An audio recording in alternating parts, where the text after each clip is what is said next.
Hello मित्रों, नमस्कार। जैसा कि आप जानते हैं कि मैं आपके लिए विधि से संबंधित परीक्षा उपयोगी सामग्री अपने चैनल पर लाता रहता हूं, जिससे आपको अपनी तैयारी में एक उचित सहयोग प्राप्त हो सके। और इसी क्रम में मैं आज आपके सामने अपने इस वीडियो के माध्यम से लेकर आया हूं दो नए टॉपिक, जिसमें पहला है भारतीय दंड संहिता की धारा 19, जो न्यायाधीश शब्द को डिफाइन करती है, और दूसरा टॉपिक है धारा 20, जिसमें न्यायालय शब्द को परिभाषित किया गया है। तो मित्रों, आइए देर ना करते हुए अपने वीडियो की शुरुआत करते हैं और जानते हैं कि भारतीय दंड संहिता की धारा 19 क्या प्रावधान करती है। मित्रों, भारतीय दंड संहिता की धारा 19 के अनुसार न्यायाधीश शब्द न केवल हर ऐसे व्यक्ति का द्योतक है जो पद रूप से न्यायाधीश अभिहित हो, किंतु हर उस व्यक्ति का भी द्योतक है जो किसी विधि कार्यवाही में, चाहे वह सिविल हो या दांडिक, अंतिम निर्णय या ऐसा निर्णय जो उसके विरुद्ध अपील न होने पर अंतिम हो जाए, या ऐसा निर्णय जो किसी अन्य प्राधिकारी द्वारा पुष्ट किए जाने पर अंतिम हो जाए, देने के लिए विधि द्वारा सशक्त किया गया हो, अथवा जो उस व्यक्ति निकाय में से एक हो जो व्यक्ति निकाय ऐसा निर्णय देने के लिए विधि द्वारा सशक्त किया गया हो। मित्रों, धारा 19 में 4 दृष्टांत भी दिए गए हैं। आइए सबसे पहले इन दृष्टांत को जान लेते हैं, फिर उसके बाद इस धारा को और विस्तार से जानेंगे।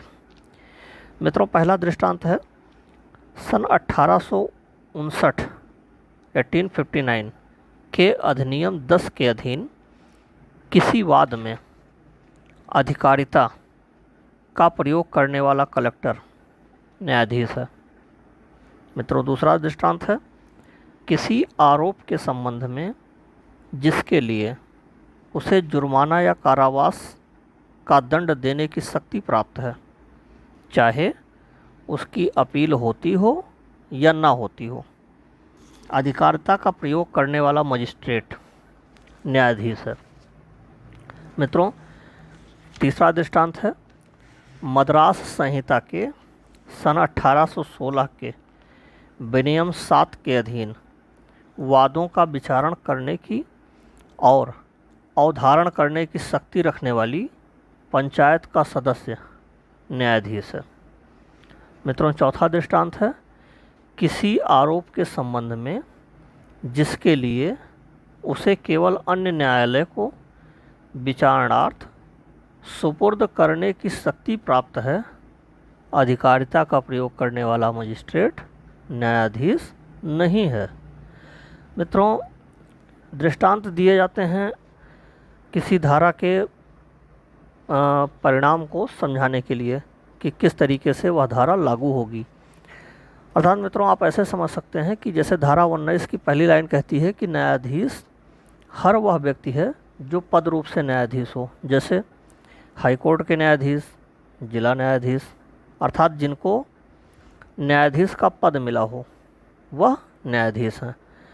दूसरी बात यह है कि न्यायाधीश शब्द में यह भी बताया गया है कि हर वह व्यक्ति भी न्यायाधीश है जो किसी विधिक कार्यवाही, जैसे दीवानी हो, राजस्व हो या क्रिमिनल हो, ऐसे वाद में निश्चयात्मक निर्णय या ऐसा निर्णय जो अंतिम हो देने के लिए सक्षम हो। मतलब एक न्यायाधीश वही कहलाएगा जो किसी जुडिशियल प्रोसीडिंग में अंतिम फैसला देने का अधिकार रखता हो। अगर वह व्यक्ति अंतिम फैसला देने का अधिकार नहीं रखता है तो वह न्यायाधीश की कोर्ट में नहीं आएगा। जैसे कोई इलेक्शन ऑफिसर है जो वोटर लिस्ट में नाम काटने के लिए सशक्त किया गया है, मान लीजिए, तो वह न्यायाधीश होगा। मित्रों, अगली शर्त है कि अगर किसी विधिक कार्यवाही में, चाहे वह सिविल हो या क्रिमिनल, में दिया गया अंतिम निर्णय या ऐसा निर्णय जो उसके खिलाफ अपील न होने पर अंतिम हो जाए या किसी अन्य उच्च प्राधिकारी द्वारा पुष्ट कर दिया जाए और वह अंतिम हो जाए, देने के लिए कानूनी रूप से सक्षम हो, तो वह निर्णय देने वाला व्यक्ति भी क्या होगा? न्यायाधीश होगा। कहने का तात्पर्य है कि अगर किसी निर्णय को देने वाला व्यक्ति है और उस निर्णय के खिलाफ कहीं कोई अपील नहीं होती है, या उनसे उच्च कोई न्यायाधीश उस निर्णय को पुष्ट कर देता है, यानी जो निर्णय इन्होंने दिया वही निर्णय वो लागू रहने देता है। जैसे सेशन कोर्ट का कोई निर्णय हुआ और वह निर्णय हाई कोर्ट के द्वारा पोस्ट कर दिया गया। जैसे किसी ने फांसी की सज़ा दे दी सेशन कोर्ट में और वह निर्णय चला गया हाई कोर्ट में पोस्ट होने के लिए, और हाई कोर्ट ने उस निर्णय को मान लिया कि हाँ, यह निर्णय सही है। तो ऐसा निर्णय देने वाला सेशन कोर्ट का जो जज होगा वह न्यायाधीश की कोटि में आएगा। आइए मित्रों, अब जानते हैं भारतीय दंड संहिता की धारा 20 के बारे में। मित्रों, धारा 20 क्या कहती है? धारा 20 न्यायालय शब्द को परिभाषित करती है। धारा 20 के अनुसार न्यायालय शब्द उस न्यायाधीश का जिसे अकेले ही को न्यायिकतः कार्य करने के लिए विधि द्वारा सशक्त किया गया हो, या उस न्यायाधीश निकाय का जिसे एक निकाय के रूप में न्यायिकतः कार्य करने के लिए विधि द्वारा सशक्त किया गया हो, जबकि ऐसा न्यायाधीश या न्यायाधीश निकाय न्यायिकतः कार्य कर रहा हो, द्योतक है।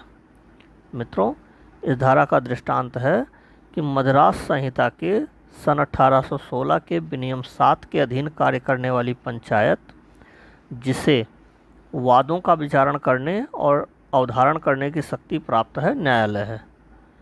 मित्रों, न्यायालय शब्द धारा 20 में परिभाषित होती है, किंतु इस धारा में परिभाषित जो न्यायालय शब्द है यह पूरी परिभाषा इसकी नहीं है, यह पूर्ण परिभाषा नहीं कही जा सकती।